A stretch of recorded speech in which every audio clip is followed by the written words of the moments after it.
for one of them to do that, they would have to go through a separate permitting process. So it really seems sensible to go through the one permitting process and have one site rather than not have that and then have it collected at the county-owned or private-owned transfer stations and have everybody go through the permitting process. So it, on that light, it seems fairly a reasonable idea. Okay, thank you. Supervisor Delaware. Thank you, Mr. Chairman. When we acquired the property from the city, it was part due to the need for the new shelter. And it was the Hayden bill that was requiring us to dump, but at one point was several $1 million into an animal shelter. And at that point, the director of animal control was unsure of how much land he needed to build this new shelter. Obviously, the new shelter is built, and it's built on the footprint that the old shelter sat.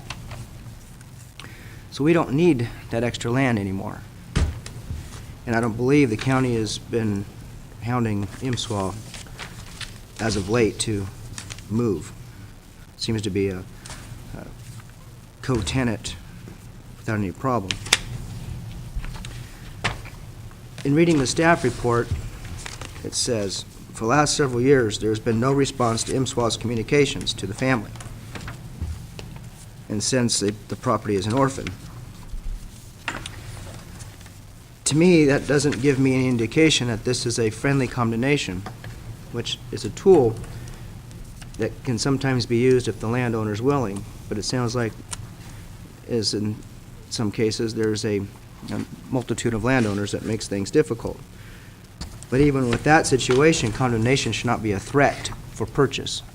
That should not be a cloud that hangs over somebody's head in an effort to get them to negotiate. Now, I've called, on a separate note, I've called for analysis for years of having our franchisee waste haulers to see what that expense would be for them to provide this service. And I have met with resistance time and time again. And those analyses have never been completed, nor have they even been started. That has to occur. So I know that whether or not this is the right approach. But in terms of using or authorizing IMSWA to use eminent domain to condemn a piece of property that I don't believe, one, it needs, or two, has the willing support of the landowners, there's no way I will support this. Absolutely no way. I think we're fine where we are. IMSWA is fine where they are. They can make things work. We don't need that ground. But to force a property owner to give up their property for a facility that I don't believe is needed, or to use that threat in negotiations is something that there's no way I'll be a part of. Thank you, Mr. Chairman. Thank you, Supervisor. Other comments? Other member from IMSWA? Oh, I'm sorry. I think the language I've just heard is a little bit overheated. My feeling is there's no sense here of forcing. There's no desire to force.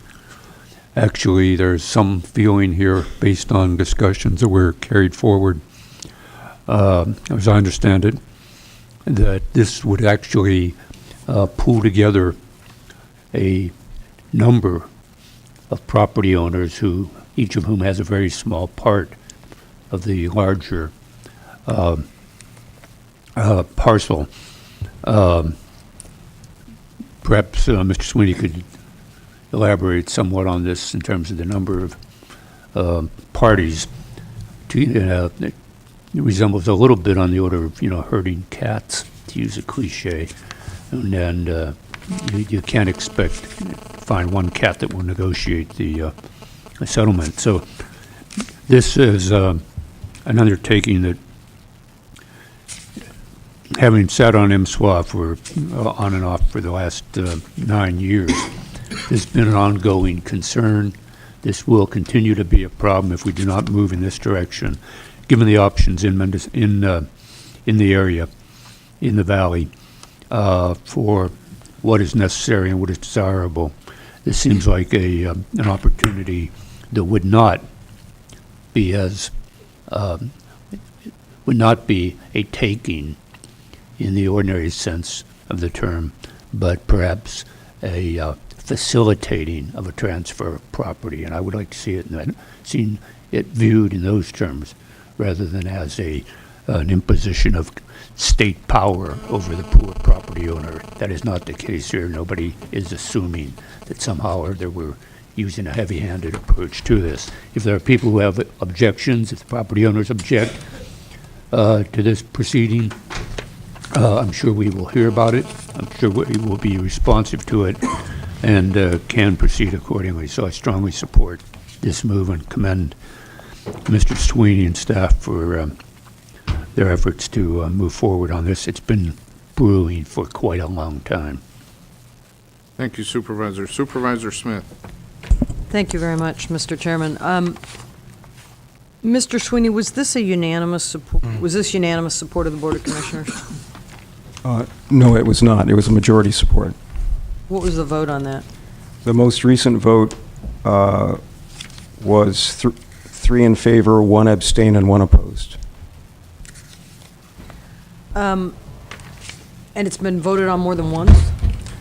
Yes, the initial decision to move ahead was late last year, and I believe I'd have to check the records, but I believe the vote at that time was 4 in favor and 1 opposed.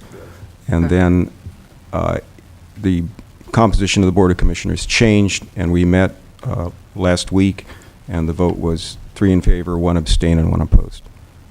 Well, I think that the eminent domain question is a very serious one, and so in my recollection, at least maybe the one that I remember the most press on, or the most visibility perhaps, is the situation that I was somewhat involved with way back when, and heard some of and got to hear from another position I was in, I got to hear sort of some of the fallout on that, and that was the MTA's attempt to use eminent domain to secure the property for an intermodal transfer station north of town, and that wasn't successful.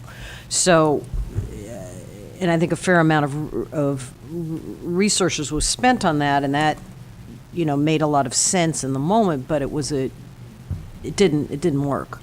So I guess, my concern is we haven't heard from council on this. So I think I would like to hear, because eminent domain is more or less it's a legal procedure, would be my understanding, right? The use of eminent domain involves, the securing of property in a